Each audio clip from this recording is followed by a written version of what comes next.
Bien, ce colloque est donc l'occasion de faire le point sur la place qu'occupe aujourd'hui Maurice Lénart, tant par son rôle historique et les influences croisées dont il a été à la fois l'objet, le témoin et le porteur, que par l'héritage qu'il lègue aux chercheurs en sciences humaines et sociales, mais aussi à la société calédonienne en construction et au peuple kanak.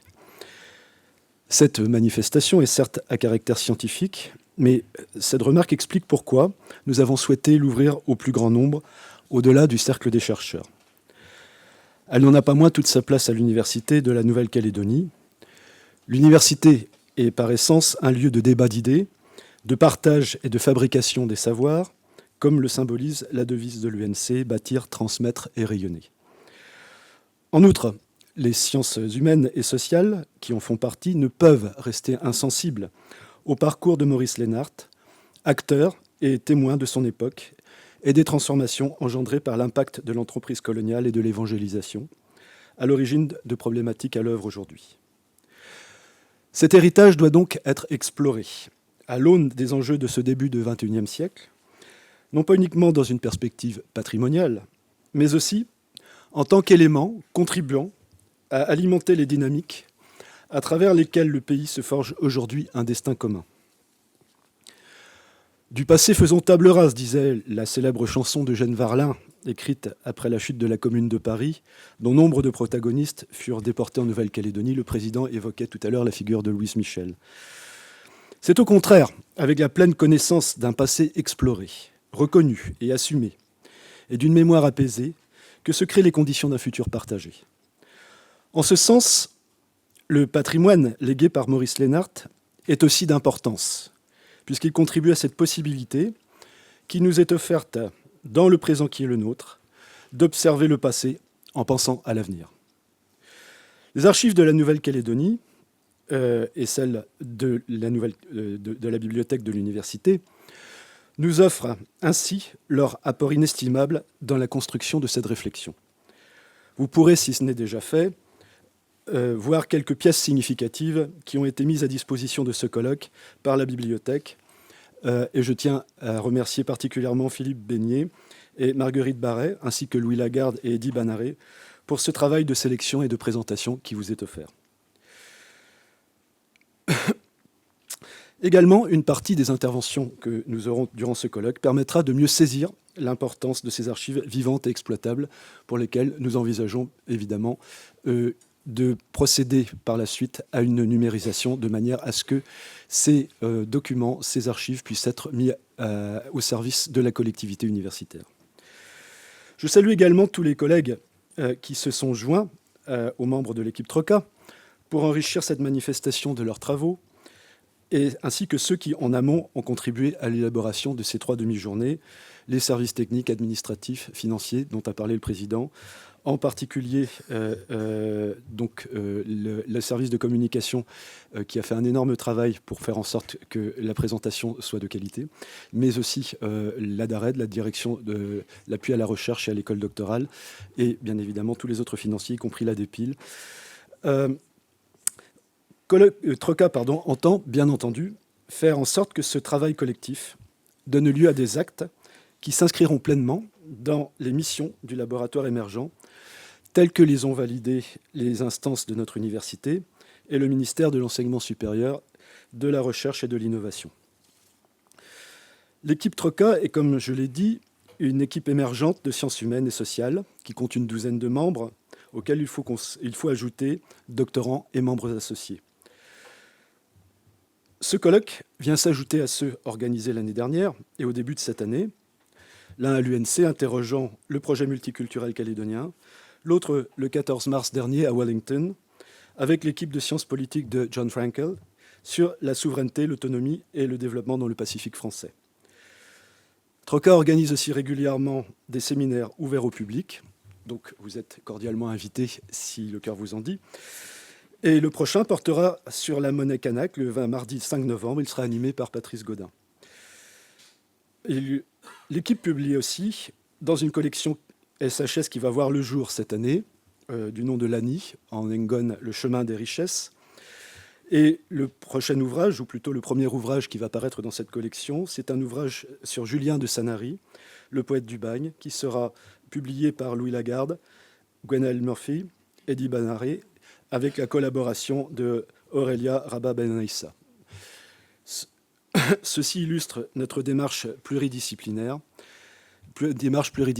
que l'on retrouve également dans le travail qui a été accompli pour remettre récemment un rapport au Sénat coutumier afin d'apporter une expertise juridique et historique sur la valeur de l'arrêté du 19 décembre 1877 portant délimitation de territoire à des tribus Kanak. C'est un travail qui a été réalisé conjointement par des membres de l'équipe TROCA et les membres du LARGE, nos amis du laboratoire de sciences juridiques et économiques.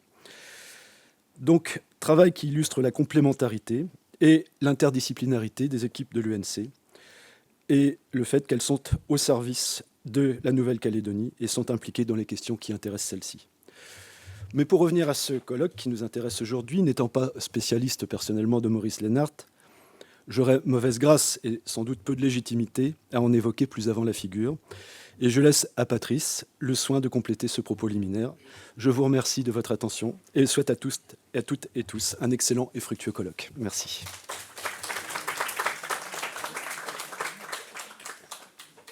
Bien, bonjour à tout le monde. Je ne suis pas plus spécialiste de Maurice Lénart, mais enfin, je vais essayer d'essayer de resituer un peu Maurice Lénart dans son époque. Missionnaire, linguiste parce que missionnaire, sociologue parce que linguiste, ethnologue. Il suffit de reprendre les titres des articles publiés dans le tome 10 du journal de la Société des Océanistes, rendant en décembre 1954 hommage à Maurice Lénart, qui était décédé quelques mois plus tôt, pour se faire une image du type d'homme qu'il pouvait être. Il suffit également de relire les questions posées en 2007 en 4e de couverture d'un ouvrage collectif consacré au terrain et destin de Maurice Lénart, et publié sous la direction conjointe de Michel Nepels et Christine Salomon, pour comprendre la diversité et la complexité des questions posées par son œuvre. Je cite. Celui que James Clifford salua comme le précurseur d'une anthropologie polyphonique ou plurivocale, où l'ethnographe et interlocuteurs locaux croisaient leurs voix, fut-il une figure marginale de l'anthropologie française ou l'auteur d'une phénoménologie religieuse originale, occultée par la tradition rationaliste et structuraliste dominante dans cette discipline? Ou fut-il plutôt un missionnaire inscrit dans une position coloniale, ou l'initiateur d'une théologie de la libération, voire du mouvement national kanak?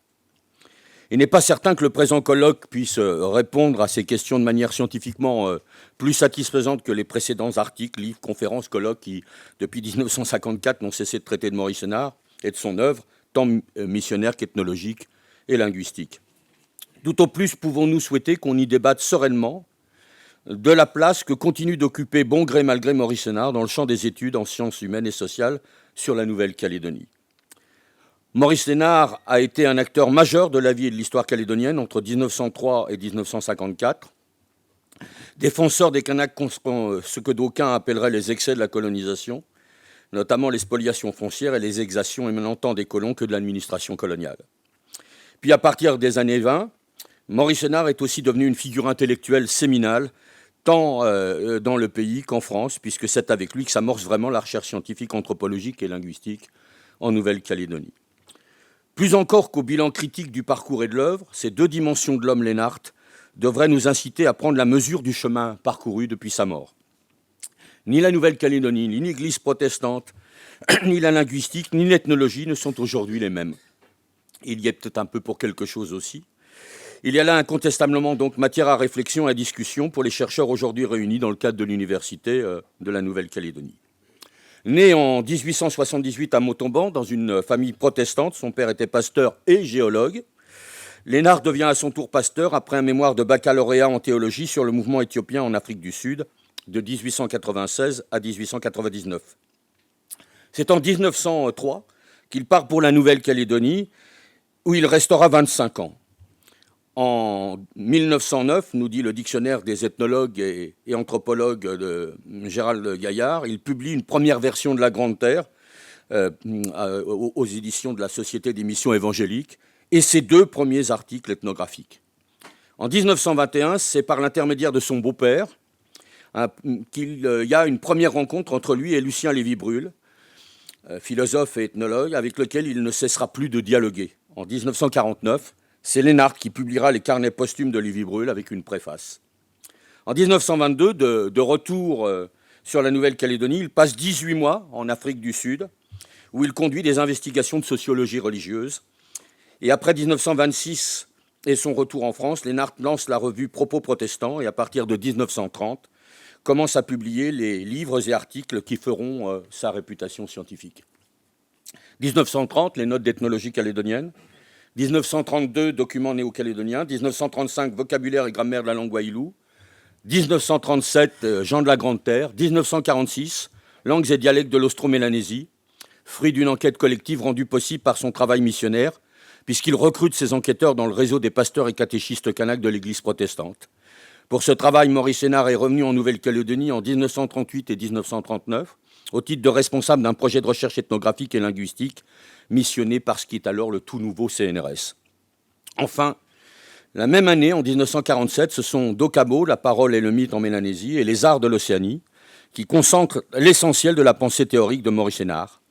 Une pensée que quelques articles ont déjà préfigurée, notamment Le temps et la personnalité chez les Kanaks de Nouvelle-Calédonie en 1937 et la personne mélanésienne en 1941-42.